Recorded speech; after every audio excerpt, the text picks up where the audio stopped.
ಈ ಬ್ರಿಡ್ಜ್ ಅನ್ನ ಬಾಂಬ್ನಿಂದ ಕೂಡ ಮುರಿಯೋದಕ್ಕೆ ಸಾಧ್ಯವಾಗಿರಲಿಲ್ಲ. ಆದರೆ 5 ರೂಪಾಯಿಯ ಗುಡ್ಕಾ ಇಡೀ ಬ್ರಿಡ್ಜ್ ಅನ್ನೇ ಬೀಳಿಸಿತ್ತು. 1943ರಲ್ಲಿ ಕೋಲ್ಕತ್ತಾದಿಂದ ಹೌರಾಗೆ ಹೋಗೋದಕ್ಕೆ ಪ್ರಪಂಚದ 3ನೇ ಲಾಂಗೆಸ್ಟ್ ಹ್ಯಾಂಗಿಂಗ್ ಬ್ರಿಡ್ಜ್ ಅನ್ನ ಕಟ್ತಾರೆ. 750 ಮೀಟರ್ ಉದ್ದದ ಈ ಸೇತುವೆಯ ಬೇಸ್ ಹೇಗಿತ್ತು ಅಂದ್ರೆ, ಇಷ್ಟು ದೊಡ್ಡ ಸೇತುವೆಗೆ ಒಂದೇ ಒಂದು ನೆಟ್ ಬೋಲ್ಟ್ ಕೂಡ ಬಳಕೆ ಮಾಡಿರಲಿಲ್ಲ. ಆದರೂ ಕೂಡ ಇದು ಎಷ್ಟು ಸ್ಟ್ರಾಂಗ್ ಆಗಿತ್ತು ಅಂದ್ರೆ, ಒಮ್ಮೆ ಜಪಾನ್ ಏರ್ ಫೋರ್ಸ್ ಕೋಲ್ಕತ್ತಾಗೆ ಬಾಂಬ್ ಹಾಕುತ್ತೆ. ಆ ಬಾಂಬ್ ಬ್ರಿಡ್ಜ್ ನ ಮೇಲೆ ಬಿದ್ದಿತ್ತು. ಆದ್ರೆ ಬ್ರಿಡ್ಜ್ಗೆ ಏನು ಕೂಡ ಆಗಿರಲಿಲ್ಲ. ಈ ಬ್ರಿಡ್ಜ್ ಬಳಿ ಬಹಳಷ್ಟು ಬಾರಿ ಭೂಕಂಪ ಕೂಡ ಆಗಿದೆ. ಪ್ರತಿದಿನ 1000ಕ್ಕೂ ಹೆಚ್ಚು ಗಾಡಿಗಳು ಇದರ ಮೇಲೆ ಚಲಿಸ್ತಾವೆ. ಆದರೂ ಕೂಡ ಏನು ಆಗಿರಲಿಲ್ಲ. ಆದ್ರೆ 2013ರಲ್ಲಿ ಇಂಜಿನಿಯರ್ಗಳು ಒಂದು ವಿಚಾರವನ್ನ ನೋಟಿಸ್ ಮಾಡ್ತಾರೆ. ಈ ಬ್ರಿಡ್ಜ್ಗೆ ಬಳಸಿರುವ ಸ್ಟೀಲ್ ವುಡ್ ನಿಧಾನವಾಗಿ ಸವೆಯುತ್ತಾ ಬರ್ತಾ ಇತ್ತು. ಇದಕ್ಕೆ ಕಾರಣ ಏನ್ ಗೊತ್ತಾ?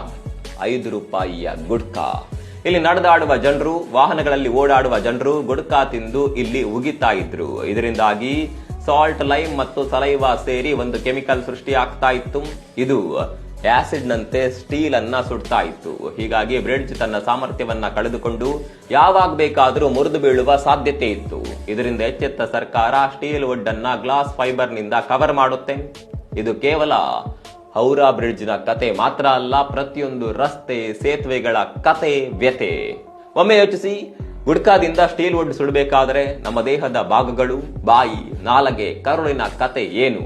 ನೀವು ಕೂಡ ಗುಡ್ಕಾ ದಾಸರಾಗಿದ್ರೆ ದಯವಿಟ್ಟು ಈಗಲೇ ಬಿಟ್ಬಿಡಿ. ನಿಮ್ಮ ಸ್ನೇಹಿತರು ಗುಡ್ಕಾ ತಿಂತಾ ಇದ್ರೆ ಅವರಿಗೆ ಈ ವಿಡಿಯೋವನ್ನ ಶೇರ್ ಮಾಡಿ, ಅವರಿಗೆ ಪರಿಣಾಮದ ಬಗ್ಗೆ ತಿಳಿಸಿ.